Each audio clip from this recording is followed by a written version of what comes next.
विष्णु ओम विष्णु ओम विष्णु ओम विष्णु। समस्त श्री विष्णु भक्तों को मेरा करबद्ध नमन प्रणाम।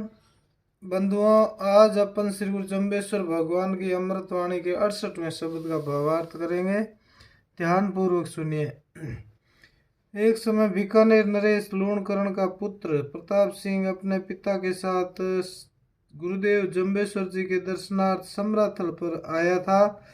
वहीं समराथल के समीप ही घोड़े को नचा रहा था। साथियों ने गुरु महाराज से कहा कि हे देव, ये राजकुमार घोड़े को घुमाता नचाता वह कितना अच्छा लगता है, ऐसा हमने तो कहीं पर भी नहीं देखा।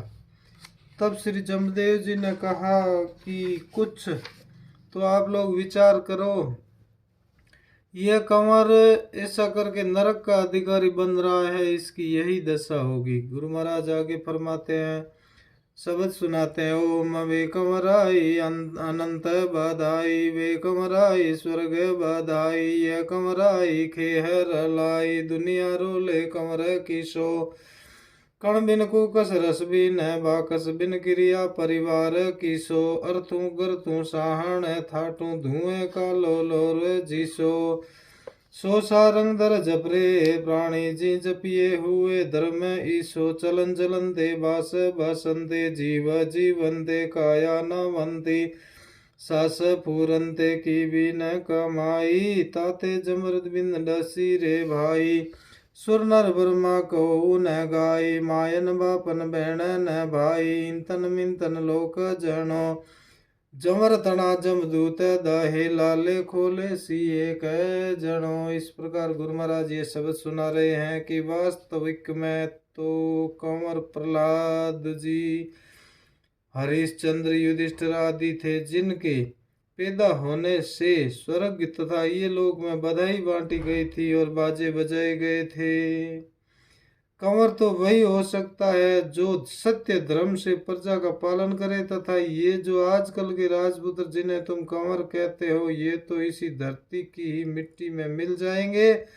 इनके कर्तव्य की महिमा स्वर्ग तक नहीं पहुंच सकेगी। संपूर्ण दुनिया उसी एक ही मार्ग से जा रही है, तो फिर इस कंवर की भी तो यही दशा होगी।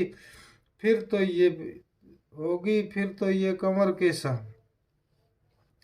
जिस प्रकार से कण अन्न के बिना थोता घास और रस के बिना थोती खली या गन्ना रसहीन होता है, उसी प्रकार से शुद्ध सात्विक क्रियाक्रम के बिना परिवार भी रसहीन धर्महीन थोता ही है। ये जो संसार में दिखाई देने वाली धन दौलत घोड़ा हाथी पशुओं का ठाठ समूह है, यह भी धुएं के बादल के समान ही है। कब पवन का झोंका आए और कब बिखर जाए, तथा उसी प्रकार से धन दौलत भी कब काल का झोंका आए और कब इन्हें उड़ा दे, कुछ भी मालूम नहीं है। आगे गुरु महाराज फरमाते हैं कि इसलिए हे प्राणी, बस धनुषधारी दिव्य परमात्मा श्री विष्णु का स्मरण भजन हर समय चलते बैठते उठते काम करते हुए जीवन यापन करते हुए तथा जब तक तेरी श्वास चल रही है तब तक तू इस कार्य को कर सकता है।